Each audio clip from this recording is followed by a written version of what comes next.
गिरी गिरी तू छुआरा मेरा कि जित मेरा ईसा करे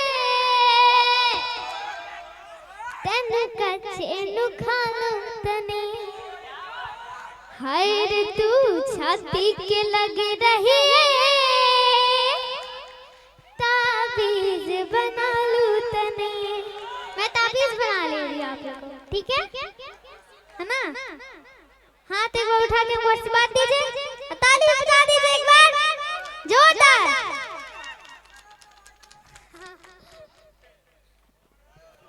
बहुत सुंदर। इधर आओ बाबू इधर आओ।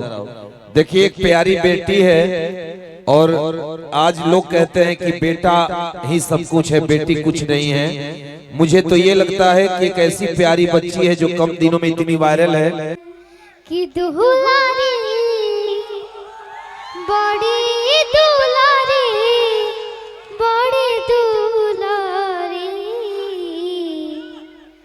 सबका से होई सुकवार हमार मैया दुलारी कि दुलारी बड़ी दुलारी बड़ी दुलारी सबका से होई सुकवार हमार मैया दुलारी। कैसा लगा?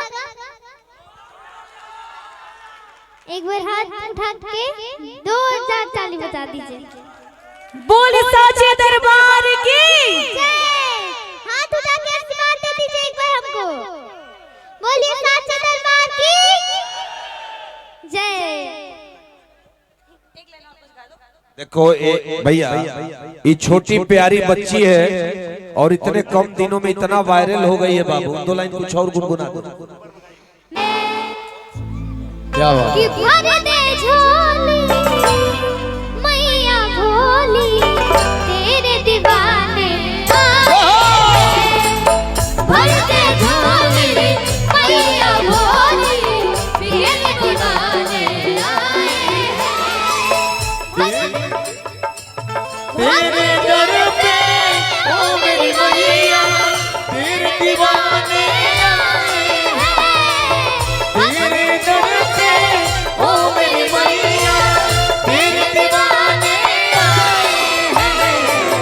भरते झोली मैया भोली मेरे बनाने आए हैं भरते झोली मैया भोली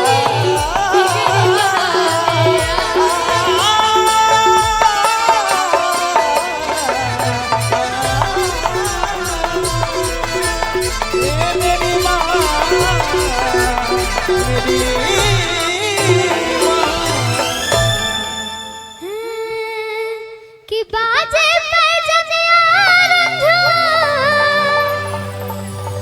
मैया जी के पाँव में। देखिए हमारे बीच लोकेश मिश्रा भैया जी सामने बैठे हैं बेटा। वो चाहेंगे ना तो बहुत कुछ हो सकता है। आर्यन बाबू को कहां से कहां फिल्म में ले घर चले गए। लगता है तुम्हारा एंट्री होने वाला है, टेंशन मत लो। बाजे पैजनिया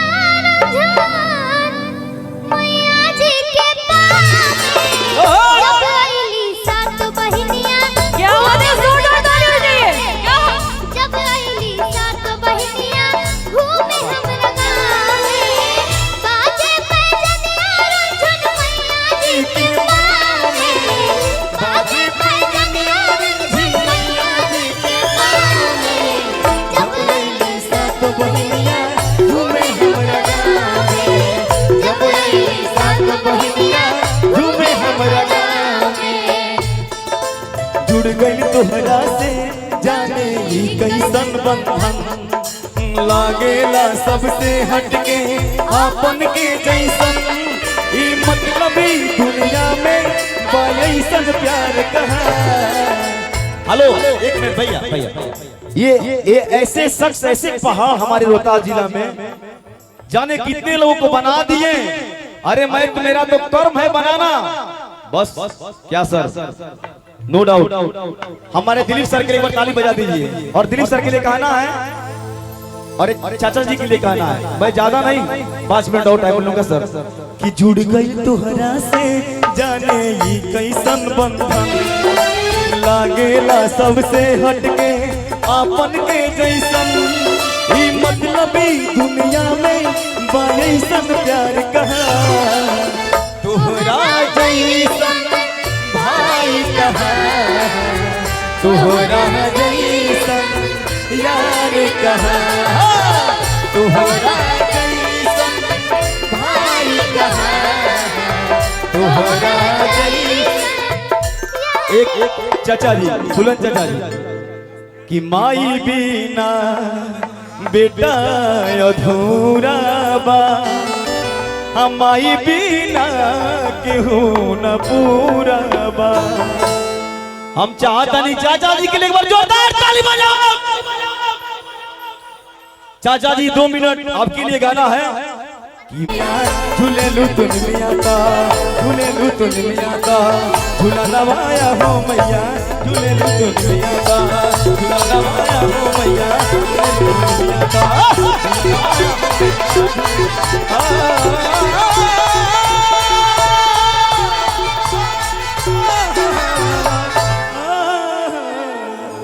लेकिन छोटा सा भाव भैया हो, असीम का बन के सिर झुकइबा हो, ताली बजा के कि माई से जितने भक्ति बढ़ाइबा कमाइबा, माई से जितने भक्ति बढ़ाइबा नाम कमाइबा।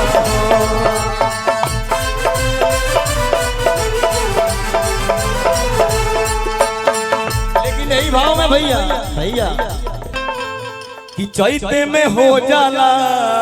हमारे यूट्यूब वाले भैया सबको दिल से प्रणाम है, ये सब वीडियो डाल दीजिएगा।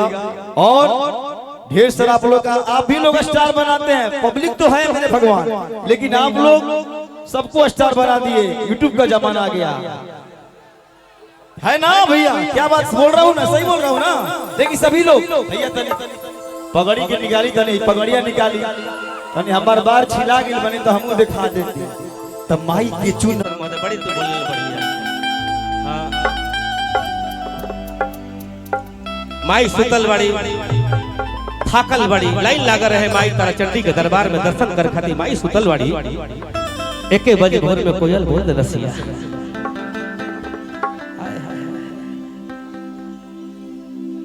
माई के सेवादारी लोग कहत, लेकिन काहे जगा दे लोग, का भी ये बोल दे तू हो। अरे मीठी तोरी बलिया रे कोइला, हाँ मीठी तोरी बलिया, मीठी तोरी बलिया, आज काहे बोली आधी रातिया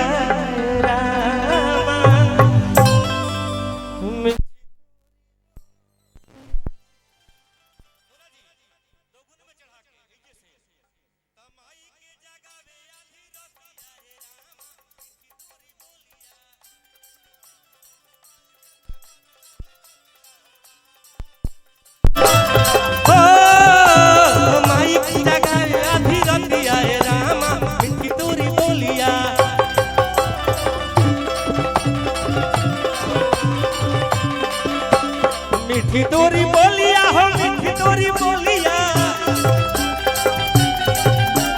मीठी तोरी बोलिया हो, मीठी तोरी बोलिया,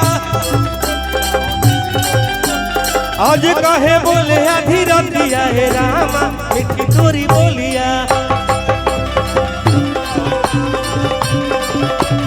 आज काहे बोले आधी रातिया हे रामा, मीठी तोरी बोलिया।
समय ढेर नहीं खेले बेटे हम यही से करने के उतने समय में आई जा ना आवे वाला समय में रामंगिया भैया है क्यों गाई रामंगिया टिंकू जी आवे वाला समय में लड़का पति लग चढ़ा था लड़की पति लग चढ़े हमने के जियल जे देखम 15 वर्ष इंतजार करे के 15 वर्ष मात्र ढेर ना माई के दरबार में बोल के जाता नहीं हम 15 वर्ष के बाद हम लड़की पति लग चढ़े हमारा बेटा से बियाह करा दे अपना बेटी के तिलक कुछ देता नहीं ऐसे हो समय आई काहे खातिर आई लोग कहता बहुत हमने के आगे बढ़ गए बनी यार बहुत आगे नहीं बढ़े हैं हम लोग आगे बढ़ती है तो आई गैस दूसरा दुनिया से मंगावे के पड़ते हैं जब मोदी जी हमने के यही से कहल चाहता नहीं बाबू कि अपना रक्षा खुद अपने करना है बेटा बेटी आत्मा है प्राण है वो चाहे बेटा हो के चाहे बेटी हो के लेकिन दुनिया में अभी लोग ऐसा बा खाली बवंडर बात बनावता हम तो बेटा बेटी को समान मानते हैं लेकिन ज्यादा 2-4 गो बेटी हो जाए कि ना कपार पर लोग हाथ धली संतोष जी आपके खाली बेटी बाई लोग हम जानते नहीं लेकिन बेटी सौभाग्य से बेटा भाग से और बेटी सौभाग्य से घर में आती है देख लीजिए करीना पांडे की ये भी बेटी है ये भी बेटी लोग बैठी हुई है यहाँ सूची बैठल बड़ी ई बैठल बड़ी ये भी लोग बेटी है ऐसे कहल चाहते नहीं भैया आप जैसा मेरे जैसा एगो बेटी अगर रास्ता में चलता नहीं कोई कुछ बोल देता तो हमारा बेटी बहन को लोग बोल देले बाटे झगड़ा लड़ाई हो जाती कैसा कैसी गोली चल जाता है लेकिन जब वही बाप अपने बेटी को पेट में मार देता है उस पाप को क्या दिया जाता है दंड कोई बता सकता है आप थोड़ा सा बोल दीजिएगा छेड़ दीजिएगा तो केस हो जाएगा बवाल हो जाए पंचायत हो जाएगी लेकिन जब वही बाप उसी का बेटी उसके पत्नी के पेट में पलती है वही बाप मार देता है दवा देकर किसी तरह उस बेटी को उस पेट में ही हत्या कर देता है उसके लिए क्या